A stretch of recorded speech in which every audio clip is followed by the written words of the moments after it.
Just getting everything up and running for today. Still have a few minutes before we actually begin. I just want to make sure that I have all of our settings right. Making sure that we're streaming on the YouTubes and all that.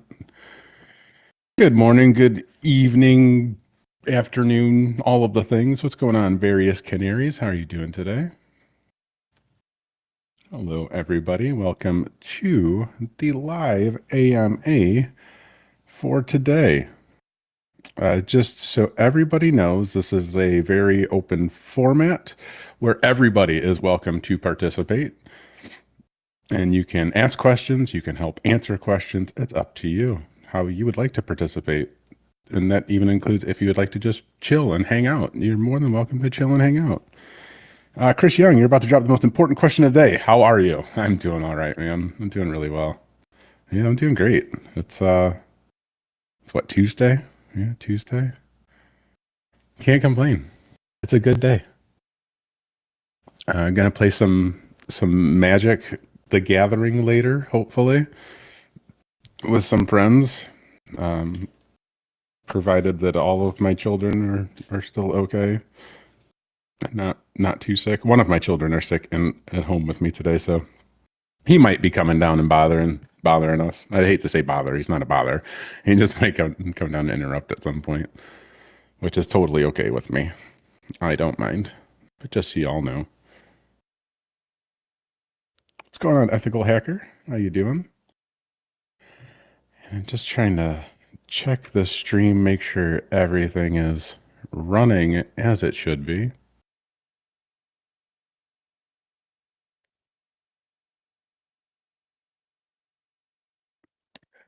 Right, I think we got an interesting question. Go ahead, Mingji. You're more than welcome to ask your questions. All that I ask is that you keep your questions appropriate. Otherwise, you're more than welcome to ask anything you would like. This is here for this entire whatever event, this entire live stream AMA Q&A thing is here for all of you. So I want to help you all out as much as I possibly can. So that's why we do these things. And we occasionally get joined by wonderful guests. We had Tyler Ramsby a couple weeks ago. We usually have some of our community members join the panel as well. But yeah, please, if you have questions, go ahead and ask. What's the best way to find a tool? What kind of tool? What are you looking for? Garvit official. Make sure I have the chat going everywhere. There we go. How am I a moderator here? Still a moderator on YouTube, Brandon? I mean, you were always around in the community, Brandon. That's why you're still a moderator. If you are joining us on YouTube or LinkedIn or Facebook or Twitch even, you can join us on Discord by going to, I'll put the link in the chat here, www.discord.gg/bhis. I put way too many W's in that URL. That URL will not work. My bad. Discord.gg/bhis. That'll get you to where we're at. Midnight Warrior, I'll invite you up here. Hello, Midnight Warrior. How you doing? Yo, man, fine. What's about you? Good, thank you. Let me just change my settings. There we go. You have What about you, man? No, I'm doing good. Doing good. So, need to ask something related to cyber. Sure. Is it? So basically, I'm right now. I'm doing forensics. So, is there any way that I can get some help or some guidance? You're doing what right now? I'm sorry. Digital forensics, blue teaming. Oh, blue teaming forensics. Okay, and then what are you like stuck somewhere? What's going on? No, no, no. I'm a student and Oh, studying okay. for that things. Okay, so you're looking just for like things to study, classes to take, certifications to go after. Yeah, yeah. Okay. Yeah. All right. I can definitely give you some recommendations from Antisyphon as far as like blue teaming stuff and things like that. Have you taken any of John Strand's Pay Forward What You Can classes by chance? What? I didn't. Yeah, put it in the Discord. So I just put a link in the Discord for John Strand's Active Defense and Cyber Deception class. It's coming up in January. It's a live class. It's 16 hours long. It's 4 hours a day. It's over 4 days. It's Okay. very blue team focused class. Basically, all of his pay for what you can classes are more blue team focused. Um, but these are, I think, great starting points for anybody who's a student or looking to get into security, specifically more blue teaming. You can apply for the $0 tuition. So the classes do start at $0, but John Strand's Active Defense and Cyber Deception, SOC core skills, and getting started in security. Those are all on the Anti-Siphon training website. Those are all, I think, excellent starting points for for any student who's looking to get into blue teaming. Yeah, okay. And it was something like, what do you prefer, like for red teaming or blue teaming? Like as your point of view, what do you prefer most, like red teaming or blue teaming? From my point of view, it I mean, if I'm giving my humble opinion, right? And that's all this is. This is just an opinion. Because at the Yeah, end of the okay, day, okay. like I hope that you take into consideration like what you enjoy the most. But I think Yeah, over the years, I've gravitated more towards liking the blue team side of things. Um, okay. just for I think it has more possibility for a lot of people who are starting out. And I think that having a good blue team fundamentals will make you a better red teamer at the end of the day, if that's like your ultimate goal. So I don't know. That's how I see it. Yeah, okay. Got it. Nice to talk with you, man. Yeah, absolutely. Thanks for coming on. Appreciate it. Okay. I'll be there. I'll be listening, you guys. I'll just mute it by myself. Okay, sounds good. Hey, Brett, how you doing, sir? I am doing well. How are you? Doing awesome, man. I see Various you in the chat. Canaries. Oh, hey, cool. Awesome. Thanks for joining us, man. Various Canaries received your 27th and 28th rejection emails today for cybersecurity related jobs internally at the company you work for. That is a total, total bummer, dude. I'm sorry to hear that. You're not burned out on cybersecurity, but you're burned out on getting rejected. I understand that. I can feel that. I'm sorry. I don't have good advice other than just keep moving forward. Keep your head up high. Like I think this is the worst time to be looking for a job, not because of the state of the industry and the world right now, just like due to the holidays and all that, like fast approaching. Not the best time. And then Minji, you're a Boilermaker pivoting into cyber. You've done your EJPT, you're looking to do your PMPT and your OSCP after you wanted to ask if you have any wisdom to bestow. I feel like I mean, just based off of like a certification path, I feel like that's a great path, to go down. Um, don't worry about trying to do all of that as fast as you possibly can. Please take your time. I think that's the best advice and words of wisdom that I have for you is please take your time. Oh, Chris Young, I didn't see that you had your hand up. I will add you. And Von de Graaf, how do I search for a capable career coach in the cybersecurity industry? You don't want a career coach, I think is the first thing that I'm going to tell you. Don't don't get the word coach out of your head. First of all, you're looking for a mentor who is not going to charge you any money, where as a coach is definitely going to charge you money. There's a huge difference between framing that properly, because you will get vastly different results depending on whether you're looking for a career coach or a mentor. And I promise you, assure you, you want a mentor and avoid coaches at all cost, because that's just a big grift in my honest, humble opinion.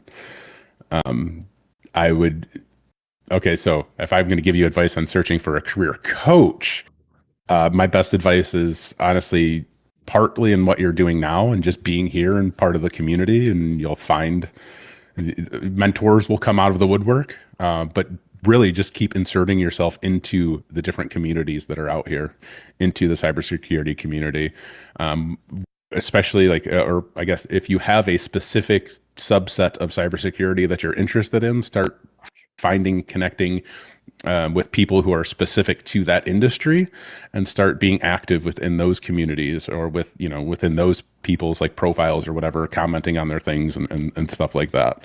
Just be active in the areas of the industry that you want to be involved with.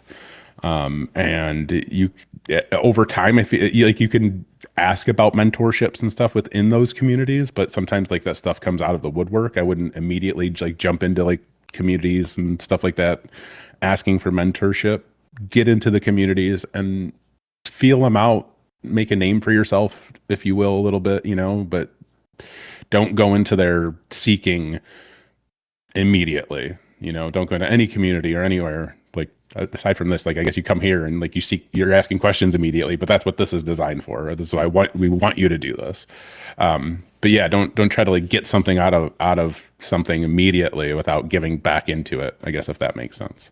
Can I Chris, chime in on I apologize, man. I definitely want to get your thoughts and opinion. Go ahead, man. No, it's fine. I actually came up because I had a question, but I wanted to address this. My first in-person cybersecurity conference talk was how I went in 8 months from being absolutely nobody in the marketplace. I didn't know anybody, nobody knew me, to 8 months later giving my very first keynote speech in cybersecurity and having people refer jobs to me getting invited to participate and volunteer and engage with people. It's a quick 10-minute thing over on the Simply Cyber YouTube channel.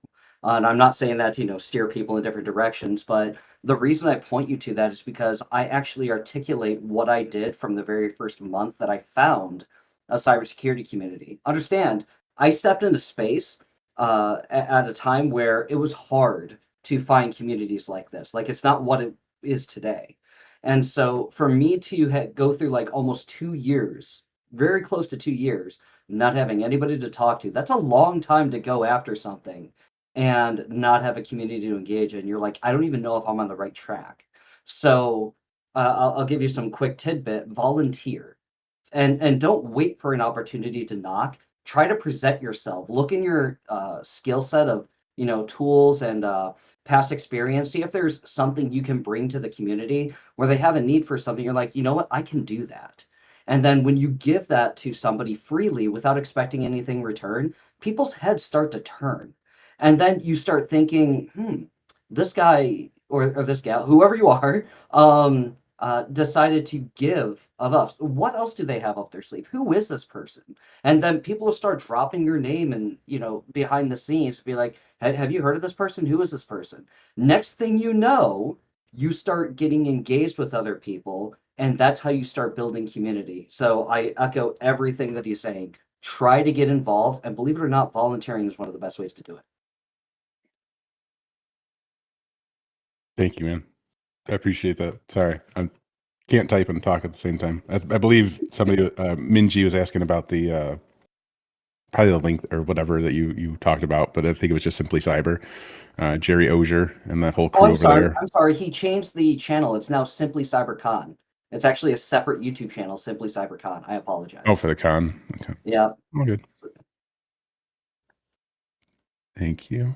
And I thought I missed a question, but maybe I didn't. If y'all have questions, you are more than welcome to put them in the chat. There are no stupid questions, so please don't be afraid to ask away. We are here to help you all out. So thank you for being here, for sharing your time with us. I do greatly appreciate it.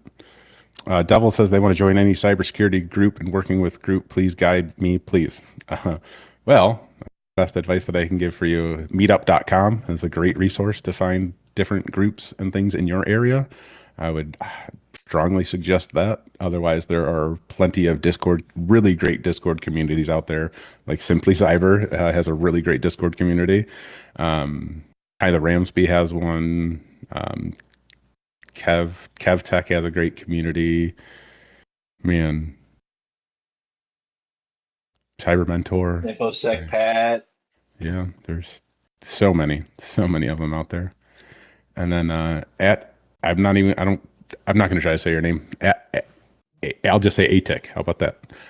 You said you're a beginner in CTI. Any advice for you? I tagged wading through logs. That's Wade Wells. He has a CTI class on our platform, but he could probably provide some really good insight if he's around. Otherwise, if anybody has, any good advice for ATIC, I have a recommendation. For sure. If you've heard of ArcX, ARCX.io, ArcX.io, two Royal Marines have put together that training, and they actually have a free tier called CTI 101, and you can get a little certification on the back end absolutely free of charge. It's like Threat Intelligence Analyst Foundation, so nothing too stellar, but you get a good broad strokes understanding of what you're stepping into, and it helped me to start building a CTI portfolio. So if that's a good place for you to start exploring, I mean, it's a little bit better than just hitting ChatGPT and saying, I don't even know if what I'm doing is right. Can you help me out? That can at least be a good starting point for you. And then I also highly recommend Mr. Wells CTI course. Question over on the YouTube. What's the best certification for hacking? CompTIA Pentest or CEH ethical hacking? Neither. I would avoid both of those at all costs. Like all day, like just avoid them. Please avoid them. I'm sorry. I'm trying to like not go on a huge tirade. Go after anything else, please. OSCP is definitely the gold standard still, as far as like the marketability goes for pen testing certifications. It's one of the most expensive ones as well, but it is the gold standard. If you want to get something that's not as marketable, but is going to give you probably more knowledge, I would look at like the PNPT. That's around $500. So it's, I don't know, like 3 times less the cost than the OSCP or something. I don't know nowadays. It's expensive. Or like the PJPT or whatever from Hack the Box. Like those are all relatively comparable certifications to OSCP, which again, I think is the gold standard. The CEH and the CompTIA Pentest Plus don't even compare in any way, like at all. Don't even bother unless somebody else is going to pay for them. If somebody else pays for those certifications, then by all means, go ahead and get them. But if it's coming out of your pocket, don't do it. Boss Rep says, I mentioned Game of Active Directory last week. That's more on the cybersecurity side, right? That is more on the cybersecurity side. What are some Active Directory labs someone can follow for IT support, help desk? Your goal is networking. That's a great question. I don't know what labs exist nowadays that just focus specifically on Active Directory. I'm sure there are some, but man, it'd be a great thing to like use like ChatGPT, honestly, to like simulate, like basically kind of like put together like a lab scenario for you, to basically walk through setting up Active Directory and then just kind of like understanding some of the fundamental concepts of Active Directory. Because like Active Directory is not difficult at all to set up. It is super, super simple and easy to do. And anybody who has access to like, a VM basically, or I guess has enough RAM if you're rich nowadays, I guess, because RAM is very expensive these days. But yeah, you could virtualize, like a Windows server and spin up Active Directory within a matter of like a half an hour. Like it's so quick and easy to do. And you could literally use ChatGPT to challenge you or provide like different challenges or walkthroughs to kind of like walk you through it, help you understand some of the different concepts of it, honestly. That's a great way to learn ChatGPT and learn about Active Directory, honestly. It's like killing two birds with one stone right there. That's what I would recommend nowadays, though, unless somebody else has a recommendation on a lab or something that exists that's out there for just more simple IT things. If you want to drop $30, go over to KevTech. He's got just a powerhouse stack of course content, and it's all hands-on too. So I highly recommend that. I also dropped something in the side chat if you wanted to go YouTube University free of charge. But keep in mind, yeah, you get what you pay for sometimes. So take it with a grain of salt. Go through it. If it's valuable, feel free to come back and report back to us. Download more RAM. Yeah. And thank you, Chris. And one more question on the YouTube, and then I know I have a couple. We have a couple here in the Discord that are really, really good. I'm excited to get to. But Charlie says, "Hi guys, they've been a machinist since 2000, but would like to make a career change into IT. They have zero experience and they're 45. What path do we recommend? Thanks for all that you guys do." Man, we get a lot of questions like that. There's a lot of career changers, especially career changers later on in life. So first of all, I don't know if this thought has come across your head. I would imagine it already has. And if I'm putting this into your head, I really apologize.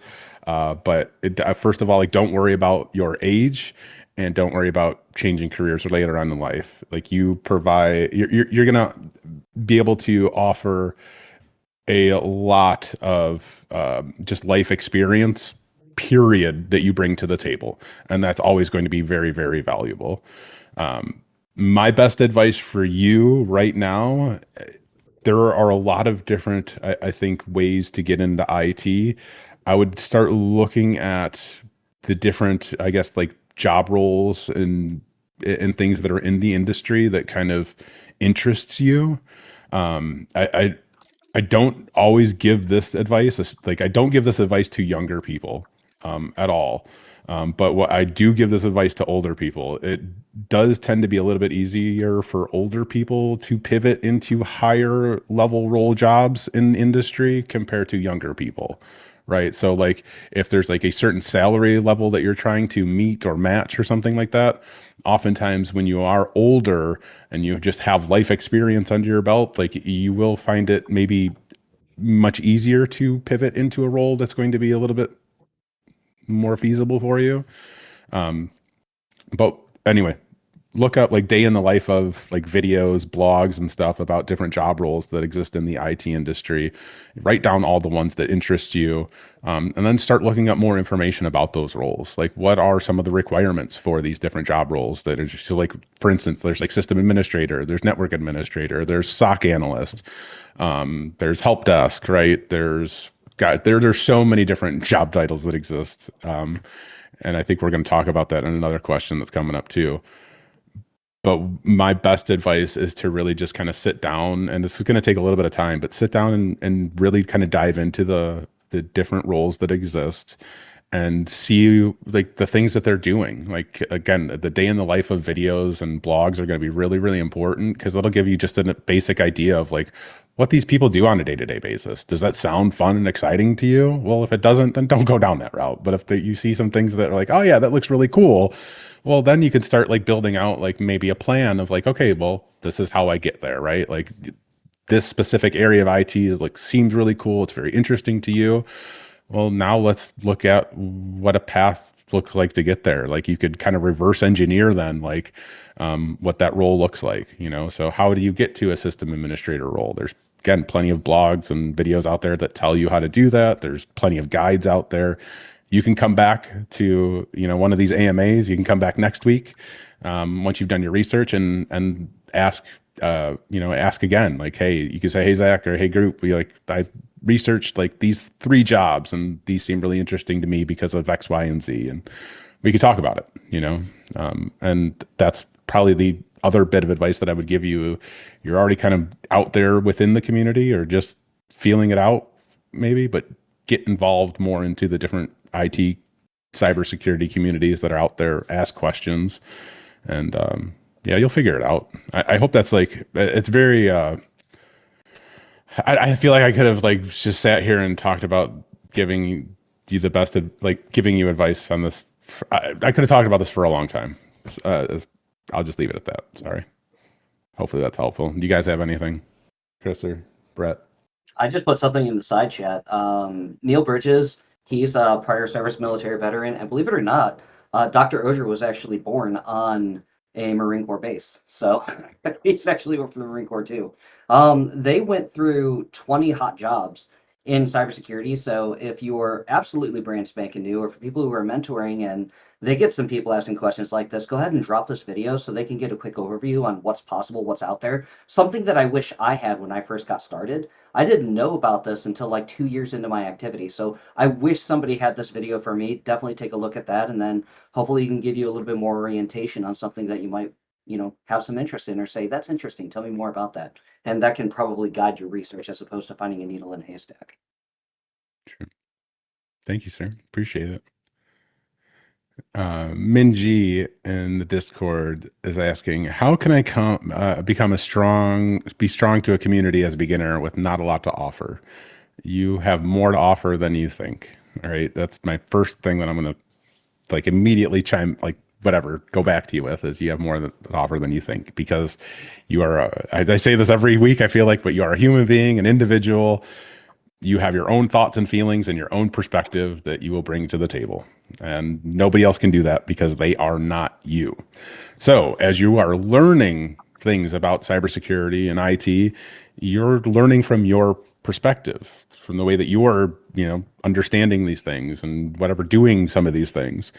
So you can always provide like what you think about the things and what you see in X, Y, and Z and stuff like that. That's what you bring to the community.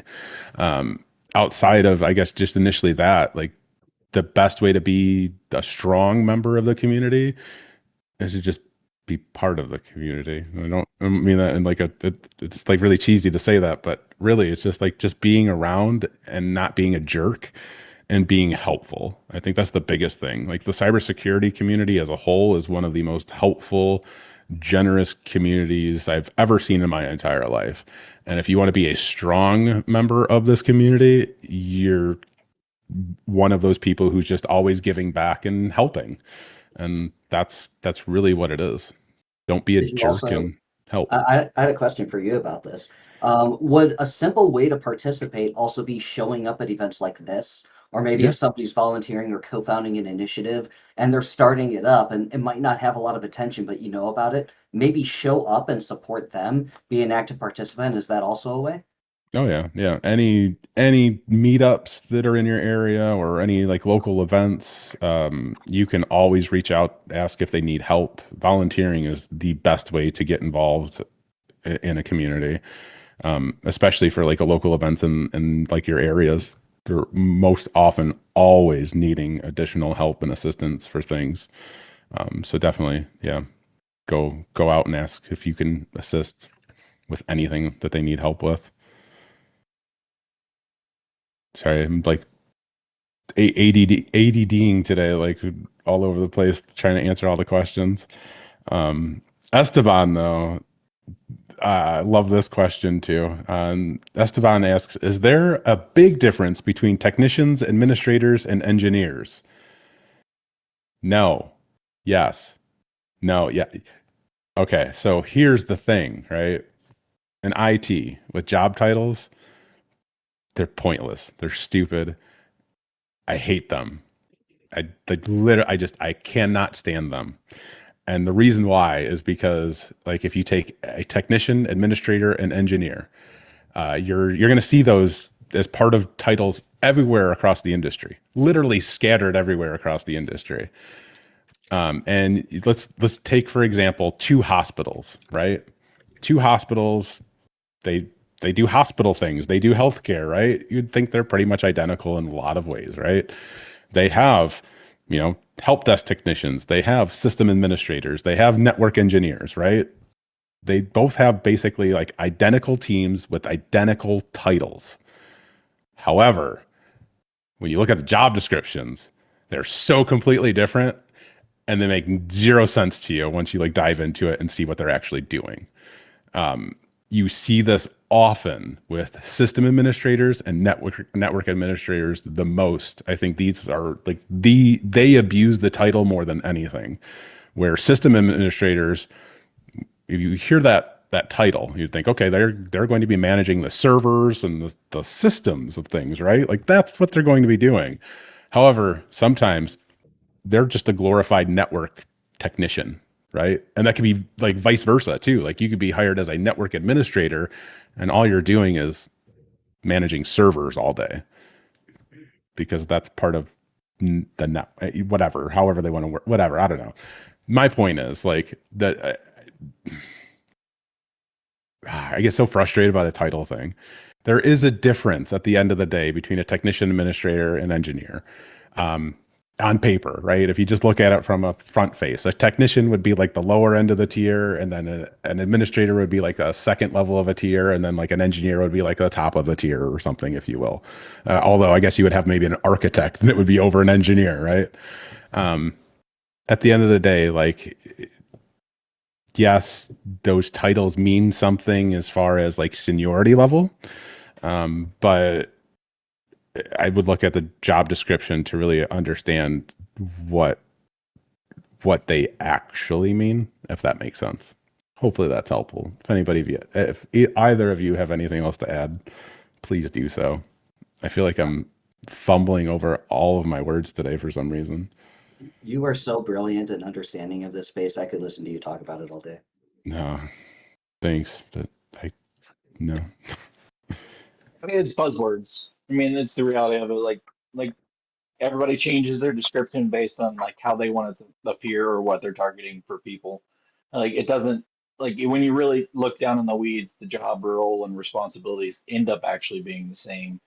Like it used to be a different concept where, you know, your engineer was more going to be the person hands-on and your administrator would be more upper level, but over time it's just kind of blurred and the lines no longer exist. So it really it's like if you can make it to the interview process, you ask those questions like, so I noticed this was this, or like you ask for clarity, but the reality is it's just what are your responsibilities and how do they want to frame their names and their job roles, unfortunately. Thank y'all. I'm typing. That's I fine. can't talk and That's fine. While he's doing that, this is good. Pause for a moment to ask my question. So I'm going to ask my question, then I'm going to give you some context to make sure that I'm getting some guidance too, because everybody's learning, including me. So the question is, how much is appropriate to tap into your network when you're going hard in the paint to apply to jobs and look for something? Because I guess everybody has ebbs and flows. Like sometimes you're focusing on coding, sometimes you're focusing on like a pen test home lab, or sometimes like you're going back to the basics and learning something like networking. In this case, I'm going hard in the paint and applying to jobs. So how deep or how often do you go into your network and consider it appropriate to start asking people to refer you or recommend you for jobs? And here's what I mean, because I've noticed 3 or 4 different jobs at the same place that somebody works at, like over the span of days. Like maybe in 2 weeks, I found a new job there and then a new job again. So how appropriate or how often is it appropriate to ask somebody, hey, I found another job, I'm applying here. Can you drop my name internally as well? Now, obviously, they know I'm not a chump. It's not somebody I just connected with on LinkedIn yesterday. Like they know me. But how often is too often? Like, how do you give that relationship some grace while still saying, hey, can you vouch for me? that I honestly comes down to I think more personal factors of understanding the relationship that you have with that person, you know, first of all. And that's really hard, for, I think, for a lot of people to understand, especially understanding what's appropriate and what's not. And that's not something that I can necessarily answer, because I feel like everybody like reads situations and people differently, and some people like know and understand personal boundaries and some people don't, right? So it's just like it's so difficult. I think my overall answer to this question though is how desperate are you for a job? Like that's where it all boils down to for me. It's like if I really need a job, I'm doing everything that I possibly can and exhausting all resources that I can until somebody's telling me, Zach, STFU. Like, like that's literally what it is, depending on my situation, right? Like I think that's the biggest factor in this is just like what is your personal situation looking like and how much pressure do you have in the current moment. Go ahead, Brett. I think it's this. If if they're a good friend, like they're gonna be honest with you and say, "Hey, look, I can only do this so many times," or "Hey, this." Like what you can do is say, keep an eye out internally for job postings that are along these interest lines, and then here's my resume. Can you put me forward? Use that versus reaching out to them constantly, like. Or I've noticed a pattern that are y'all increasing this? Asking him, ask the person, "Hey, is this something y'all are increasing internally? If so, can you? Here's my resume. Do you mind putting my name forward as an option for an external person?" Like leverage it differently. Don't just like hit them up every time you see a posting, but ask, use some of that internal knowledge of like, "Hey, I know you're seeing these, like are y'all increasing this?" And then just build the rapport that way. So approach it differently, and then you won't have that feeling of I'm just being, "Oh, I'm just using your friendship." Like you're not. You keep friends and you keep established relationships over time. You stay in touch. You don't just leverage them when you need it. And I think if it is a true friend, they're going to recognize that you're not just taking advantage of them in that situation. So it comes down to how is the relationship developed, and then how the depth of it, and then tailor your approach accordingly. Mhm. Absolutely. And I think it also goes down, like you said, making sure that you're not just coming to them when you want something, like keeping them up to date on what you're up to, or checking in with them, seeing what they're up to, seeing how they're doing. Don't just be a greedy little cybersecurity troll, I guess you could say, for lack of a better phrase. So thank you. For sure. Dennis had a question on the YouTubes. Hey team, I know this is a silly question. It's not a silly question. Should I go for my A plus still, even though I already have a tech job? Chris or Brett? I You're, I would go for the material and study it if you feel like it's something you want to learn, but I wouldn't worry about the certification itself unless your company is specifically saying you need it, at which point they should be paying for the test. I yeah. just want to piggyback off that. I'm sorry, were you done, bro? Yeah, I'm good. All right, I love listening to you guys. I really don't want to walk over anything you guys are saying. I love listening to you guys. I'm usually taking notes when you guys talk anyway. Um, just because somebody says go through the material, don't take that lightly. Like this is definitely good, valuable stuff. And oftentimes, like I've hung around red teamers and pen testers who they might be perceived as like the epitome of this stuff. They're still human beings. They still forget some of this stuff. So sometimes they go back and they brush up or they do home labs in their own account, even though in the field they probably don't need to do that. They still do it. They still want to make sure that they understand the inner workings of stuff. So take it.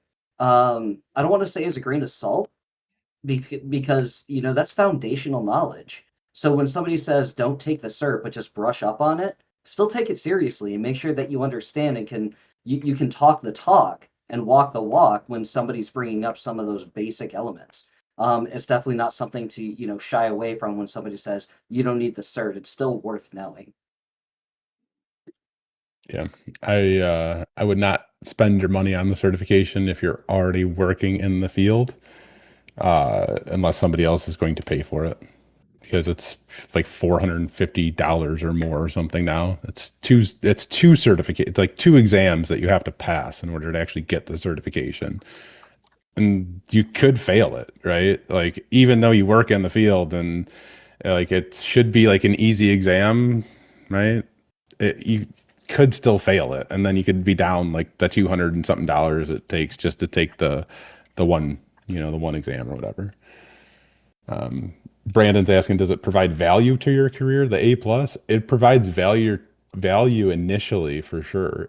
If you don't have a job, I feel like after you have a job, the A plus is what's the point of it, right? Like it helps validate skills, right? I guess that's the point of it. It has really great information on there. Like, don't get me wrong. I don't want to say like it's completely pointless and useless, but it's just like there comes a point where it's not as beneficial for you as it would have been earlier on. Hopefully that One makes common sense. thing you're going to find is there's so much out there. Like you're in the job role, so look at what can advance you in your job role. If you have a mentor or associate or supervisor, ask them, hey, what can I do to kind of grow my skills in this particular job or that kind of thing, and then focus there. Don't just spread around. If they're bringing up A plus, then they should, like I said, they should pay for it. But leverage what you already have. You're in the door, so figure out how can you advance in that. Like what should you focus on and prioritize your focus to grow your skills and maintain that opportunity. And like if you're looking for other ones, then be honest with yourself and focus on that kind of stuff. One thing I've done is I've reached out to other testers to say, hey, I want to expand to this testing type. What should I learn or what should I teach myself to kind of prep myself for these areas?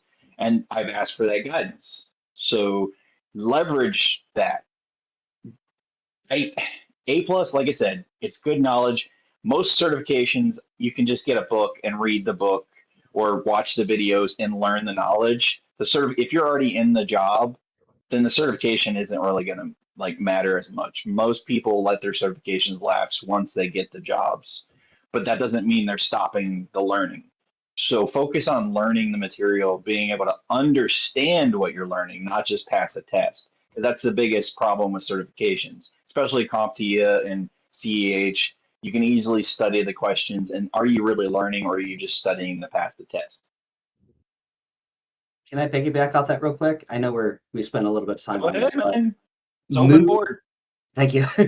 Moon M Reddle, I guess is the username, has been asking in the chat, like sort of ongoing about the depth to which they need to understand coding. And I'm not clear what their sub-discipline is that they're looking for cybersecurity, but around 12:30 they asked something to the effect of, malware development and automation for coding and needed, and how much do you need to understand of coding versus actually getting into this? So this kind of piggybacks off this a little bit because we're going back to certifications and asking, are you chasing the checkbox and the piece of paper? Or are you actually doing this to learn something? And we're all crossing our fingers that you need to learn something because you're probably not going to shy away from the content that you're going as you're building up your stepping stones and your building blocks of knowledge. Like this is not a learn it and forget it. Like you're learning it to retain it, to implement it later at some point. I mean, I can't tell you how embarrassed I was to have a conversation with somebody and they're like, you know this, right? And I went, what? Like, I actually, like, I need to have that oh yeah factor in the conversation. But how embarrassed I was when I should have just known what they were talking about right off the bat. Now, we all have those human moments, but I authentically was like, did I miss a stepping stone in the process? How are we able to have a conversation about something in the profession if I don't know the building blocks that they're referencing? But we need to know it to get a job done. So whether it's coding or whether it's A plus content, don't learn just for the check in the box. Actually learn to retain this. Yeah. On And that Brandon on kind that of note for put that something in question, the, oh, go ahead. I was gonna say I answered the question in the chat when Moon asked that question.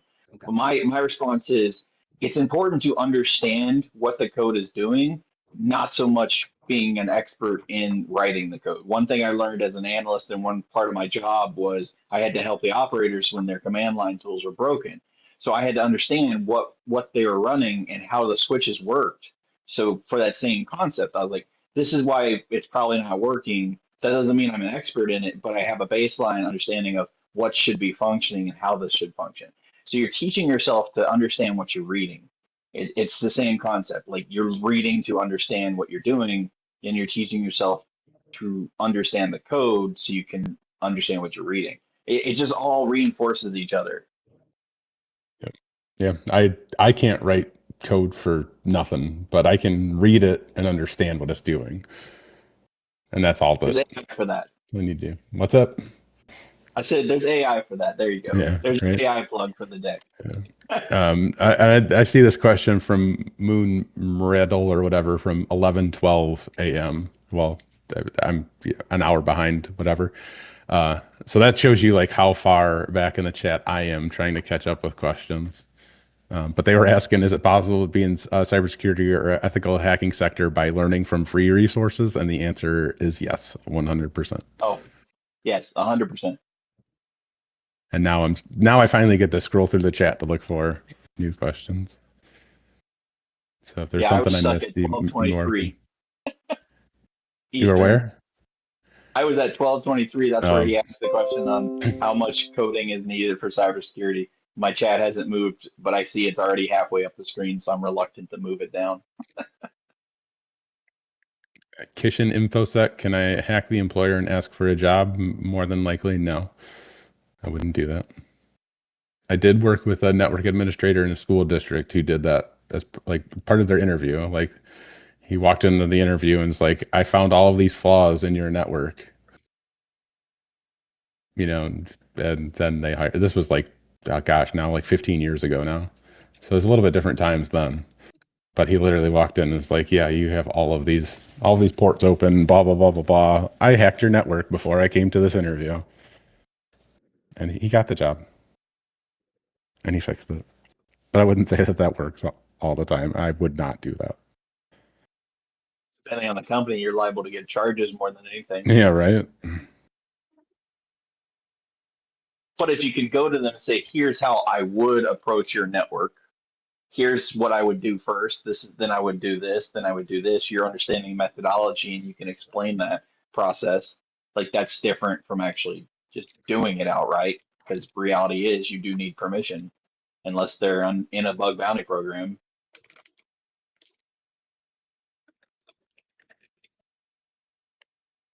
Let's see, JC5796. Besides blogging and LinkedIn posts, how have you shown experience on resumes? Showing experience on resumes would be like a project. You could have a project on there if like that's all that you have to show for like things that you've done. That would probably be your best bet.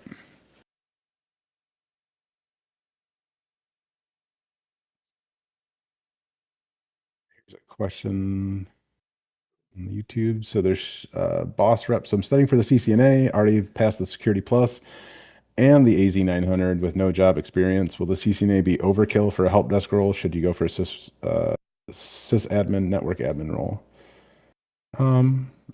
I these days will be overkill, not necessarily.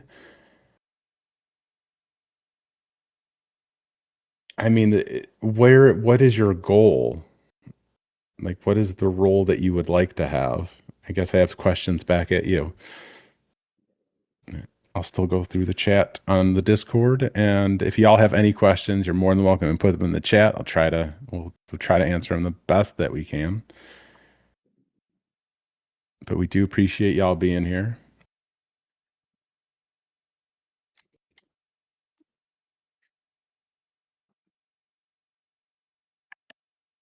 I see one says, I'm trying to apply for networking roles and I see them all over. I don't know which was entry level. Like it's from Esteban. I was like, it, the challenge, I hate it because so many people say entry level position, but it's not really entry level because even HR doesn't seem to know what that is nowadays.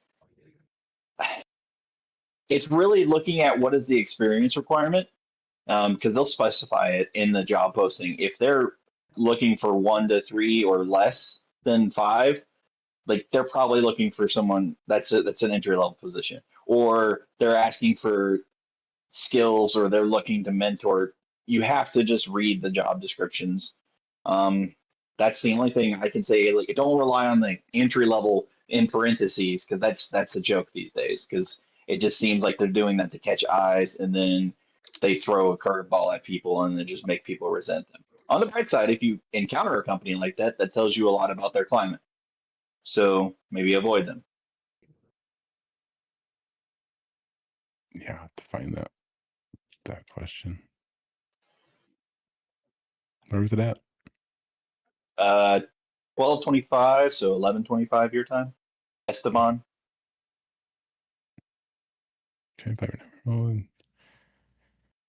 yeah, I mean, even with like the experience though, like it's so hard to say like what's entry level, like what's truly entry level versus what isn't. I just posted something in the side chat. It's a very extremely niche portion of cyber threat intelligence. But it's a good example to say that there are jobs out there still that say, hey, we just look for somebody who has maybe one or two in the checkboxes, and a lot of them are preferred qualifications. And I'm not encouraging everybody go leap to this because I don't know how many people will like actually stay sane doing something like this. This is a very challenging sub niche job. But I did that to show the qualification section and how there are more jobs out there like this than you think. It's just really hard to find them. And this goes back to the supply and demand thing. So if you're frustrated, if you're feeling challenged about looking for opportunities like this, just understand that, keep upskilling, find something that you're passionate about, and when you niche down so much, you can target your skill set and upskill in order to get those. Sorry to hijack this. All good. What I would say is don't rely on major platforms to find your job postings. Do research. Look for companies in your area, find their websites, look and see if they have their own private careers page. Look at conferences in your area. Smaller conferences are going to be more likely to have smaller companies that are likely hiring, just not out there on LinkedIn or those major platforms. If you're only looking at the major platforms, you're doing yourself a disservice. Like if you're really, you need to find those smaller companies that are doing it internally, or I think a lot of them will have their own career pages. Even if they post on LinkedIn, it will go towards their career page. So start signing up for those career pages. A lot of them have their talent communities where you can supply your resume, you can keep your profile updated, and then when a job matches that, they'll reach out to you. So get at it in different venues and areas. Don't just stay on one platform or the major platforms that are LinkedIn, Indeed, those like avoid those like because that's where everybody's spamming. Find the needle in the haystack. Like I said, smaller conferences and going up to the actual booths and say, hey, I'm interested in learning what you're offering, but I'm trying to get out there in the field. And what would you recommend? A lot of times those guys at the booths are so tired of the sales talk that they're willing to like, hey, yeah, let's talk about something different. Um, I would recommend going to a conference with business cards if you can, just because if you can provide them something that at the end of the day they're going to pull out of their pocket and find, they're going to remember the conversation with you and more than likely follow up. If you don't give them that follow on, you're one of 13,000 people they may have run into over the course of the week. Like that doesn't mean they remember. But if they have something physical that they can now reassociate with you, it's a different mindset. And take a pen with you too. Write something on the back of the card to jog their memory. Like, I'm the fun sized guy wearing a suit that's bald that showed up at this place to have a conversation with you about this topic. Like, it doesn't have to be that long witted, but put a memory jogger on the back of the card as you hand it to them so they have a little bit more to go on than just a little bit of detail. Even if they have a picture, if you put a picture on that business card, still put an additional personal detail. So it gives that little personal touch. Most people don't do that. Thank you guys. And Flarnab, you had a question a long time ago about being laid off and getting advice for the job hunt. I think a lot of the advice that you maybe just heard, I think covers a lot of that for you. Get out to the conferences, market yourself for sure. Season is coming. Like it'll start, like you'll start seeing new posts for the February, March, April conferences. Look for call for volunteers. Volunteer because the people that organize a lot of the local events are big names in the industry in that area. And they're the ones that are like, they'll see your work ethic and they're like, maybe I should invest further in this, or maybe I should mentor this guy. Like I know besides Charm, a lot of the organizers are big in the DEF CON volunteer groups. So they actually coordinate and they'll sign like they keep track of who is helpful, who is not, and they will blacklist or add or recommend accordingly. Sure. And cyanide cherry, you put earlier there were good indicators given in your second interview. You may get a third interview for a SOC position tier one. Going for the third interview, technical typically. If so, what specifically should you focus on? Practicing firewall configs, SIM tools, and log analysis. I mean, if they haven't done a technical portion of an interview yet, they may do that at the end. I often find like the last interview is more of like a final person giving like their okay based on like a personality type of fit. But yeah, there is a possibility you could get technical questions. And the best advice I have for you is to look at that job description to see and understand like what it is that they were looking for, because you more than likely going to be asked questions related to like specifically to whatever's on that job description. So it might be related specifically to like the tools and things that they're using, or like whatever it is that they're asking for, there. There's not really a good way to prepare, unfortunately, other than just doing that and like making sure that you know the fundamentals maybe of everything that's on that job description. Is that possible for everybody? Probably not. Like honestly, probably not. Like you're not going to know everything. Like at the end of the day, I'm sorry to break this to you and everybody who's listening right now. You're not going to know all of the technical IT cybersecurity things ever in your entire life. It's just not possible. And it's okay. It's okay to not know everything. You will be okay.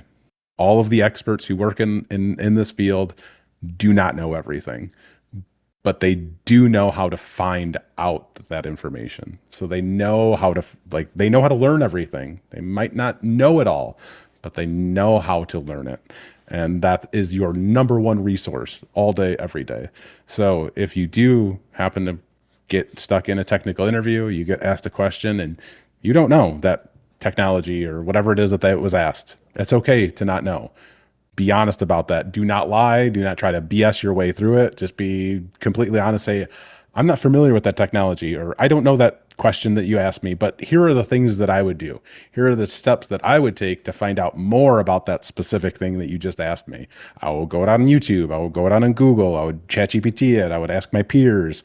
Like, here's all of the resources that I have available to me to figure out a solution to this problem that you just presented me, right? Like, do not even give them an opportunity to like respond back to you if you do not know the answer. Just immediately, sorry, I don't know that, but here's what I would do.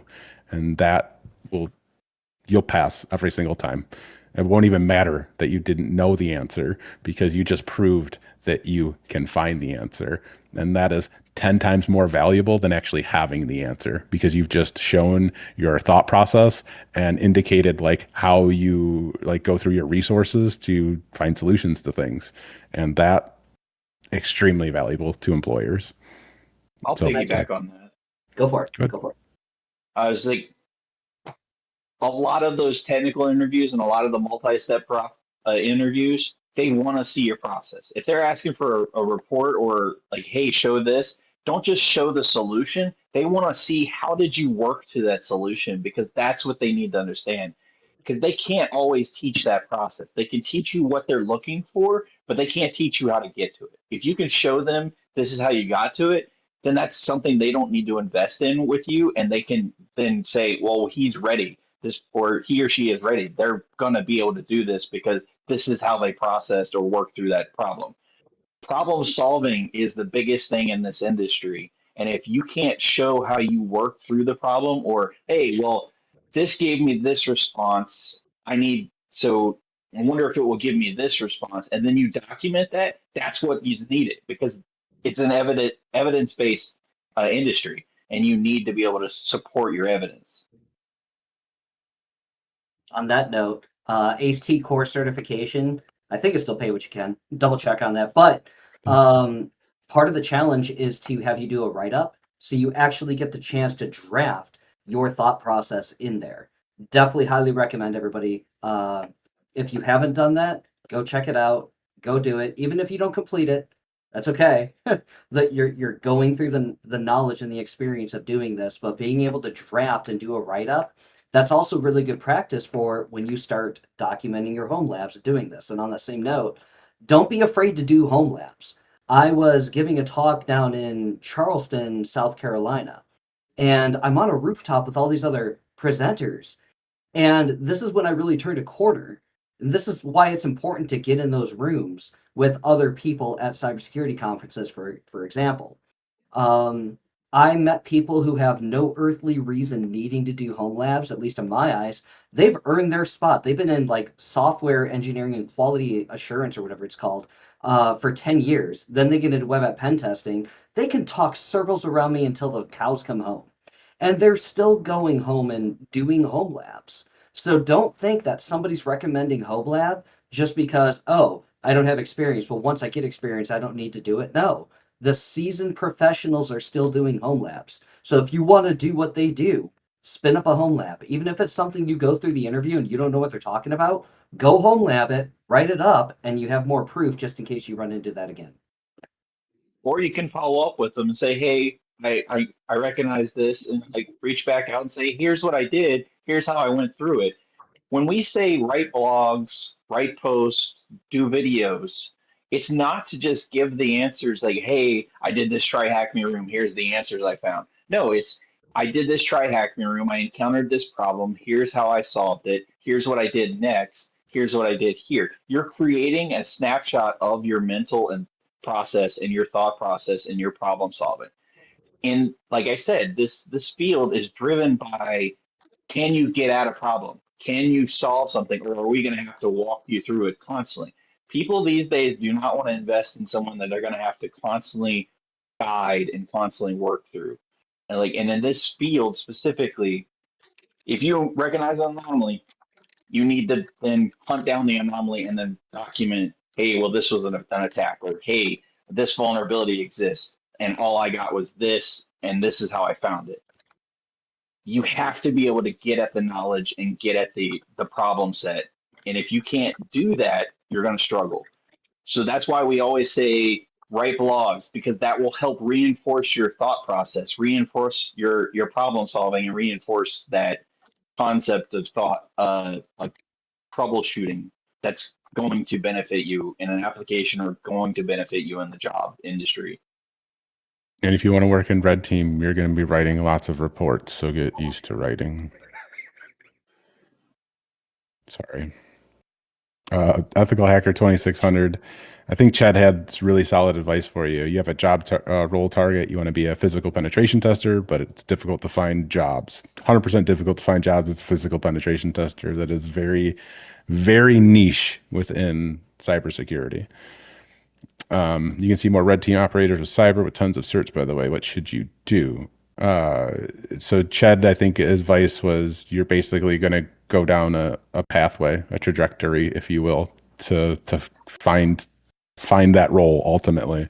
You know, you might have to start out as a SOC analyst to pay the bills for a little bit, and then maybe get into like a pen test role, and then maybe find like more of a physical pen test type of role. Again, like those are very far and few between, but a lot of the people who end up in those types of roles are often are trudging through like a journey, you know, because a lot of those roles, a lot of them, not all of them, do require a certain level of technical experience as well as having like the physical, more of like the physical pen test experience, or skills, if you will. So more of something that happens over time. Yeah, I will speak. I think on average we get maybe 6 a year, and that's counting a test a week for every tester. And we only have 6 total projects that are probably in-person physicals. It's very rare. Those tend to be more locality based because it can cost. If you're interested in it, look at anything offensive, because it's not just, hey, can you break into a building? It's, hey, can you break into a building and then break into a network? If you're not good at the network portion, then you're not going to be good at giving them a totality of a good report. Like, just because you can pick a lock and get in the door doesn't mean you're done. Like, can you compromise their network while in there? So it's not a one-sided coin. So I would learn internal networking, Wi-Fi networking, and have that knowledge, and then you're becoming more of a total penetration tester. Physical is just a subset of pen testing. It's an option, and there are companies that rely on it. There are companies that offer it. There are training opportunities. And like, I get a sock job, save up the money, and then go take some of those courses. I know Ralph May has a really good course, but it's in person. But it will teach you a lot about the physical penetration testing. But don't just focus on it, because it's not. There are very few places where that's all they do.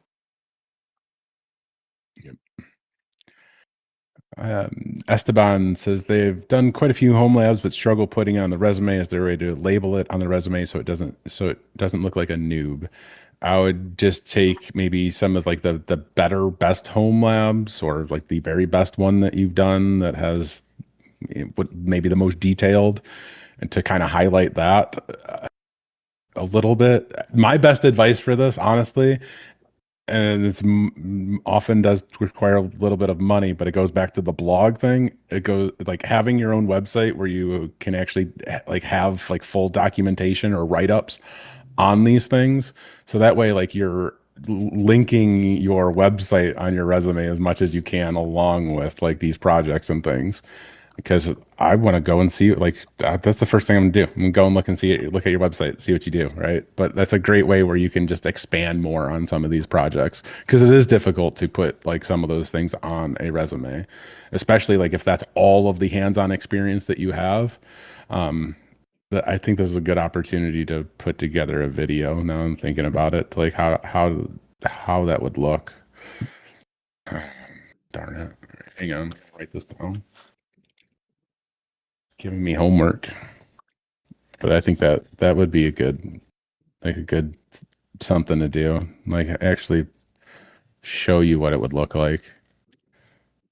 Even if you don't represent all of the labs, but you talk about the technologies you've worked with, then that can still be some way you're representing what you've done. Having one lab where you've got, like, it's your best lab, but then you've worked with other things. Every time you do a new lab, try and change up what you're doing so you have different focuses and different aspects to talk about. In the To show chat, this or we stuff. that down still, I dropped a few examples. So in the earlier part of these three, I put CTI examples for my resume and things that I've done. I'm not saying this is the end all be all. Different strokes for different folks. But for people who have absolutely no idea how to document it, this is one example. Now, you could have just one string of, letters or text or one line, just to demonstrate what it is. But I also like highlighting them and linking them to my GitHub, for example, so that people can see what's going on. Same thing with the 5-element VMware Workstation Home Lab that I did for pen testing. And then over in blue teaming, I actually wrote down some of the different labs I did with Dr. Ozier's Cyber 101 course. This is not a pitch. I don't get any kickback if you decide to take it. But I did document some of the things that I've done. Now, is this perfect? Likely not. Can anybody, scrutinize it and say, I could do better? 100%. And you do what works best for you. This is a way that I've figured out how to demonstrate for my knowledge and my skill, and hopefully this will help inspire some other people to take some risks and try something out there. Thank you, man. And then let's see, I got to get your cryptic roses. Could someone ask and tell me what they say on how to get into cloud and what are growing sectors? As a cyber grad, I want to know what I can do to become a freelancer while also trying to apply to cloud security engineering roles as a total beginner in cloud with a bachelor in cybersecurity. What do you want to be a freelancer? Like, what do you want to do as a freelancer? Is my first question to you. But okay, tackling the first part of it, how to get in the cloud and what are growing sectors. I mean, I like laugh at this question always, kind of, and that is no offense to you by any means, right? It's like the cloud is just a computer somewhere else, right? So it's just like, yeah, there's like other a few like bits and pieces to it from the GUI side of things on how you manage cloud. but like there's still like an underlying factor of like you knowing and understanding like how all the underlying technology behind the cloud works to make you like as effective in the cloud as possible, if that makes sense, right? Like especially when it comes to the world of security, knowing and understanding how the technologies work outside of the cloud, I think is the first thing that you need to do before you start to understand how the cloud works. Because it looked like it, when I say cloud, it's such a stupid term in all of this and how to phrase all of this, right? But like the technologies will operate differently, function somewhat differently, but there's still so much fundamental knowledge that is required to be as effective as you need to be. Okay. I don't know if that's making sense to you or not, but for so many people who like think about the cloud, they think of it as maybe its own separate thing, its own whatever, its own niche, if you will, within the industry. And it kind of maybe is, but ultimately like it's not, because it's just all of the technology. Does this make sense? I don't know. Chris, Brett, does that make sense? Like Does. it's such a Yeah. effed up thing, you know? I have a proposition here, though. What's up? Now, this is, I'm not trying to pitch courses here. That's not where this is going. But in Dr. Ozier's GRC Analyst Masterclass, for a security risk awareness topic, he actually pulled the Sega example of a leaky S3 bucket in Amazon, which is cloud, right? AWS. So, what is a bucket? It's just storage. So how do you fortify storage? And I was speaking with somebody over in Delaware. There was a B-sides over there. And apparently this guy has taught SANS courses. Like I asked him point blank because there was somebody I know that was passionate about cloud. And I'm like, what? But I didn't understand it. Fine, cool. Different strokes for different folks. I asked him, for the person who's trying to upskill in cloud, what do they need to know? Is there a specific platform they need to know? Do they need to know a little bit of everything, or should they go deep in one? His recommendation was, and this is a third party, okay, somebody who's really proficient in cloud. His recommendation was get deep in one, because according to him, the different, even if it's Oracle, okay, they are all fundamentally the same. They just call different things by different names or different naming conventions. But you still have a place to store stuff. You still have like all these different ideas. They still exist. So get deep into one, understand the one, and then it might be easier for you to pivot and understand. So going back to the original question, it might be tricky to find an organization that's local that you could probably get into, like a local nonprofit organization or maybe a local dentistry, something like that. Is there a place you can get into that actually has cloud infrastructure for you to start getting hands-on if you're not formally hired? That's going to be the more tricky thing, to try and find somebody who can sort of act as clientele, even if you're trying to get your own impromptu unpaid internship in the door to get some hands-on experience. Might be a little bit more tricky than trying to do like a GRC gig, which you could probably still do your own home lab, do your own write-ups. But as far as getting into the industry and somebody not hiring you and you're just trying to, upskill in some in production environments, might be a little bit more tricky.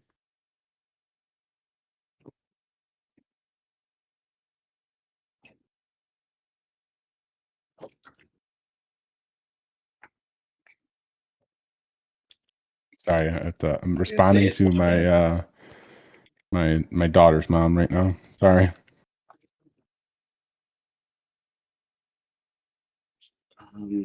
All right. There We got some was drop over in the something. So something I crazy. wanted to follow back up on this one really quick though, because there's something I wanted to add, just in regards to the freelance part of it.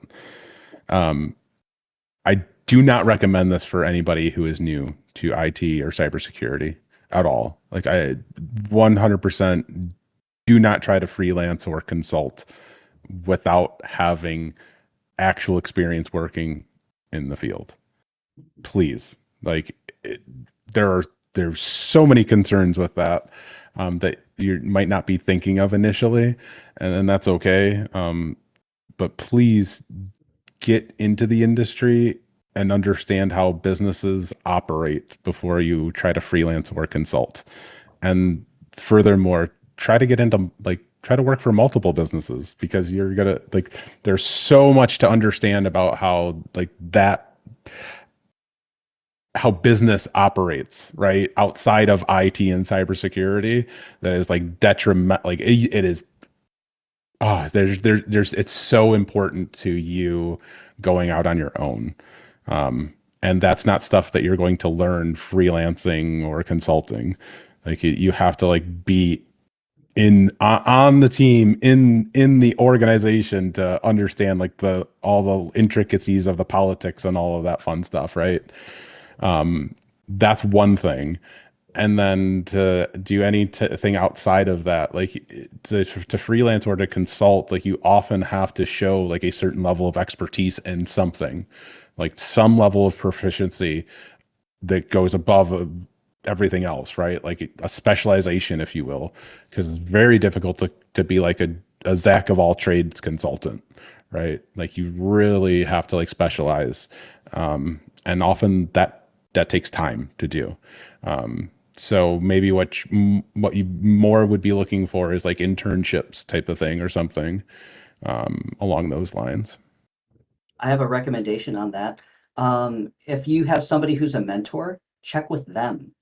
Okay, that's how I got some GRC experience. Somebody that I absolutely highly respect and still respect to this day. They gave me a shot. I did some work with them at a distance, and now I feel a lot more comfortable and confident going into the marketplace because I've seen how it works in production. They've given me some concepts, not only how to interact with the client and framing of ideas, but also when it comes to the actual hands-on work or in production environment, I know what it's supposed to look like. So, especially if you're coming into the space and pivoting from like social media management or SEO or website design, this really is a different animal altogether. There are some things to this game that you probably don't understand that you need to understand before you get into production.